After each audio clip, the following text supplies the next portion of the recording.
Build a warm family. With these words, my wife left this world. After losing my beloved, I became like a shell of a person. Then, I met a new female employee. Her mannerisms reminded me of my wife, and the gaping hole in my heart began to fill slowly. This person. Seeing a photo of my wife and me, she broke down in tears upon speaking my wife's name. Then the woman made a proposal to me. My name is Tom Healy. I married Jessica when I was 35, but at 40, Jessica was diagnosed with breast cancer. Despite treatment, she passed away 2 years later. Jessica died on a rare snowy day in the city. Lying in bed and looking out at the snow falling outside, Jessica said, "I wanted to see spring flowers. Tom, thank you so much for everything. Do you remember our dream? To build a warm family." I couldn't respond. Our dream was to build a warm family with our children. My parents divorced when I was small. I don't remember my father. I lived with my mother alone, but I grew tired of her constantly changing boyfriends. After graduating high school, I left home and had hardly been in touch since. On the other hand, Jessica had almost no memory of her parents talking. They exchanged only the bare minimum of words. She said she felt very uncomfortable in her own home. Neither of us had high hopes for marriage. But as we grew closer, we naturally felt that we wanted to stay together forever. What kind of warm family would it be? Isn't it spending time thinking about each other with the feelings you have now? We will surely be happy.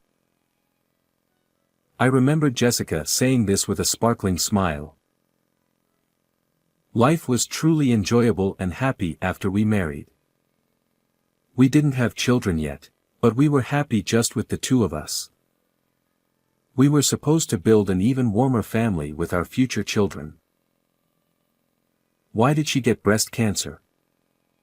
Why did she have to die before me? I wanted to build a warm family with Jessica. Did she understand what I was thinking? Jessica looked at me with a sad expression. Jessica, I will always cherish you. I chose my words carefully, trying to convey my feelings so as not to worry her. Jessica smiled gently and nodded. I will watch over you from above as you live happily. With these words, Jessica quietly passed away, as if being absorbed by the cold sky. After Jessica died, I lost the will to live. I had no appetite or energy. I didn't want to see anyone, and honestly, I wanted to stay shut in at home, but I remembered Jessica's words about watching from above and somehow managed to go to work. In April, when the cherry blossoms were in full bloom, a few new employees were assigned to our department. As the leader, I was in charge of the new recruits. The young one's enthusiasm somewhat helped to mask my sadness over Jessica's death. Come on, let's try doing it like the senior. Among the newcomers was a standout. Claire Hanks. She was bright, confident, and tackled her work without hesitation, leading the other new employees. Don't be afraid of making mistakes. You won't know if you can do it unless you try it yourself. Claire, where are you coming from with that perspective? Claire stuck out her tongue playfully. I couldn't help but smile along. Come to think of it, Jessica used to say that often. Don't put a lid on your potential. First, you need to try it yourself. Claire's positive attitude reminded me of Jessica. Today was the new employee welcome party. Leader, may I sit next to you? Claire sat next to me. Claire, can you drink alcohol? What are you talking about? Of course. Despite saying that, Claire was already tipsy after just one glass of beer. Don't drink too much. Yes. You're like a father figure, leader. I was a little startled to be called father. I wasn't planning to walk through life with anyone other than Jessica, and I probably wouldn't become a father. But somehow, the word father felt warm and made me happy. Oh, Tom, you're left-handed, aren't you? Claire was exaggeratedly surprised. Left-handedness isn't that rare these days. Young people do unexpected things, which is interesting. As I thought this, Left-handed people are said to have good intuition. So I'll consult you, leader. I couldn't believe my ears. Many people say that left-handed people are smart and skilled, but I had only heard about intuition from one person, Jessica. Who told you that left-handed people have good intuition? I asked Claire hesitantly, but she was too drunk to hear my question and started talking about herself. I've fallen for someone, but I don't know what to do. Claire recently reconnected with a classmate from elementary school and developed feelings for them. She had never liked anyone before and was confused about how to handle these feelings. The fact that she had never liked anyone before caught my attention, but Claire was cheerful and spoke in her usual manner, so I didn't interrupt her. From what I heard, her old classmate, who knew Claire from childhood, seemed to genuinely care about her and was a very nice man. I advised her to express her feelings to the person she liked since she had finally found someone she liked. Being close to someone you like makes you happy every day. That sounds nice. Do you think I can be happy too? I couldn't shake the feeling that Claire had some shadows in her. 1 month after the drinking party, Claire came to me during lunch break. Actually, about the person I consulted you about before. We've started dating. That's great. Her beaming smile made me happy too. So, I have a favor to ask of you. Claire wanted to have a meal with her boyfriend and me. Me too. It was to thank me for helping her start dating. Apparently, she had already gotten her boyfriend's approval. If he said it was okay, then it should be fine. I was home alone anyway, and being with young people gave me energy, so I gladly agreed to meet with them. He was exactly as I had intuitively sensed, thoughtful of Claire and left a very good impression. The young man was very friendly. As we talked about various things, we discovered that we both shared a love for fishing. Since the passing of someone dear, I hadn't felt like going fishing, but the conversation led to us deciding to go fishing together as a trio. Both the young man and Claire grew fond of me, and before I knew it, I became close to both of them, even going out and drinking together with the young man. The two of them began to fill the void in my heart. Before long, these two became important to me. 2 years later, one day during lunch, while I was leisurely gazing at the sky from an outdoor bench, someone approached me. We're getting married. Oh, congratulations. I was surprised by the sudden news, But seeing how happy Claire looked, I couldn't help but recall the sight of someone else in a wedding dress. Is Claire going to wear a pure white wedding dress too? Even though Claire wasn't my actual daughter, I felt an emotional connection.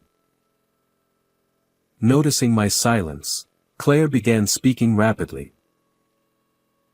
She talked about how they recently visited a wedding venue, how the sample meal was so delicious she almost fell off her chair, and how she would soon be trying on dresses.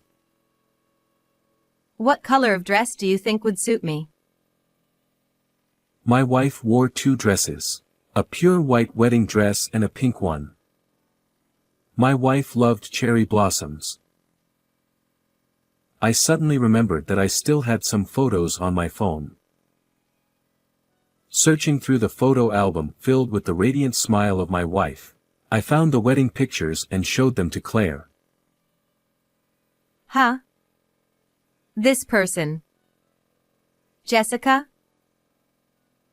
Upon seeing the picture of my wife and me, Claire mentioned my wife's name and broke down in tears. Did you know Jessica? Claire nodded repeatedly as she wiped her tears. She was my mentor. So, you were her husband. Claire began to excitedly share her relationship with my wife, her tone revealing the deep affection she had for her. Claire's father had been mostly absent from her life since she was young, and her frail mother had passed away when Claire was in the 3rd grade. Her father, indifferent to his daughter, left Claire to live with her paternal grandmother. But when Claire was in her 2nd year of middle school, her grandmother died in an accident. Claire said she deeply resented her father, who didn't even attend the funeral. Becoming completely alone, Claire was placed in a facility, where she began to spiral out of control. One day, while she was skipping class and wandering near the school gates, the school nurse, Jessica, called out to her. Since you came all the way to school, why don't you at least have lunch? Jessica took Claire to the nurse's office. That sounds just like Jessica. The basics of living start with eating. I recalled how often Jessica would say those words. Jessica listened intently to Claire's story. She even shared her own experiences with Claire, who, in turn, felt a strong sense of trust toward Jessica, believing she could confide in her. Jessica must have seen something of herself in Claire's complex family situation and couldn't leave her alone. After that, Claire began attending the nurse's office regularly, and thanks to Jessica, she turned her life around and began to look forward with hope. There's something I want to tell Miss Jessica. Can we meet her next time? Actually, Jessica is no longer here. I explained to Claire that Jessica had passed away from breast cancer 3 years ago. Claire lowered her head. Tears that had stopped earlier fell to the ground once more. After a while, Claire looked up with a determined expression and spoke directly to me. Would you attend the wedding as my father? Wait a minute. That's a bit much, isn't it? I instinctively rejected Claire's proposal, but her determination was unwavering. My real father won't come to the wedding. My fiancé and his parents know about my situation and have told me I can have the wedding any way I want. Claire said that she felt a sense of warmth and security in Jessica as a mother and in me as a father. You two are like family to me. Her words nearly brought me to tears. Jessica and I met at different times and in different places, yet here was someone who considered us her parents. I felt that the warm family I thought was unattainable was now within reach. For the first time in a long while, I felt Jessica close by, and my resolve solidified. All right. I'll attend the wedding as your father. Thank you. Claire's usual cheerful voice echoed through the air. That's why you resemble Jessica so much, Claire. I guess children do take after their parents. Huh? Claire turned around, but I shook my head. It's nothing, I said with a smile.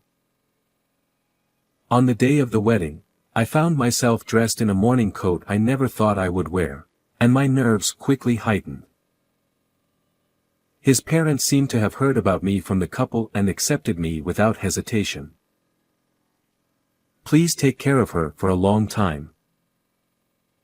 Hearing those words from his parents, I felt genuinely relieved that Claire had married such a wonderful person. Dad. Claire's words made me turn around. Wearing a pure white wedding dress, she looked at me with a shy smile. You look absolutely stunning. Tears welled up in my eyes. Dad, I'm counting on you today. Claire's radiant smile overlapped with Jessica's. During the ceremony, watching Claire so full of happiness, I felt as if I were in a dream. The newlyweds were too busy to enjoy the delicious-looking food. Claire will probably lament later about how she couldn't eat. I thought as I watched them with a smile. Then, after the outfit change, they reappeared. The doors opened to the sound of sparkling music. Oh. I quickly opened my phone. That's the same dress Jessica wore. Claire was wearing a pink dress adorned with scattered cherry blossom petals. The dress was accented with green lace ribbons in places, and both Jessica and I had fallen in love with it at first sight. There was no doubt. Tears streamed down my face, blurring my view of Claire in her beautiful dress. Claire looked at me and smiled warmly. As the ceremony neared its end, the host spoke. Next, the bride would like to express her gratitude to everyone. The room dimmed. Thank you so much for gathering here today to celebrate with us. In her usual bright and clear voice, Claire began to speak, looking directly at each person in the room. After expressing her gratitude to her friends, her partner, and his parents, she finally looked straight at me and began to speak. My mother passed away when I was very young, and my father disappeared. The grandmother who raised me is also no longer with us. When I had lost hope in life, it was a school nurse in middle school who saved me. She was the wife of Tom, who is here today as my father. Claire spoke slowly, sharing how much Jessica had helped her, how she felt a mother's love from Jessica, and how she had lived her life wanting to be like her. And Tom, who is here as my father today, is my boss at work. Without knowing that he was Jessica's husband, Claire mentioned that she felt a sense of familiarity with me and that she had grown close to me and even treated me like her real father. Dad, how do I look in my dress? Claire asked me. The staff handed me a microphone. You look absolutely beautiful. I'm sure Jessica is very happy too. Jessica passed away in February when it was snowing. She loved cherry blossoms, and she was very sad that she wouldn't see them bloom again. Claire, I hope you and your husband will celebrate many springs together. I'm sure your real parents would wish the same. Holding back tears, I conveyed my message as best as I could. Claire broke down in tears. I felt bad, considering how perfectly her makeup had been done.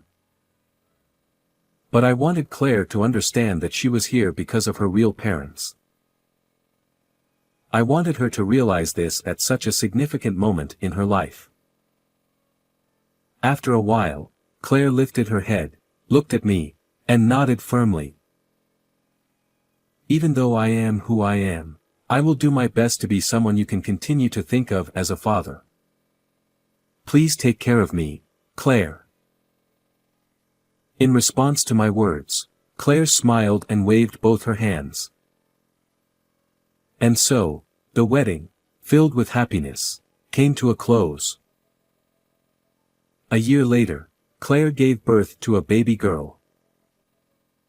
Claire sends me photos of the baby every day. This is how life continues. It's a blessing.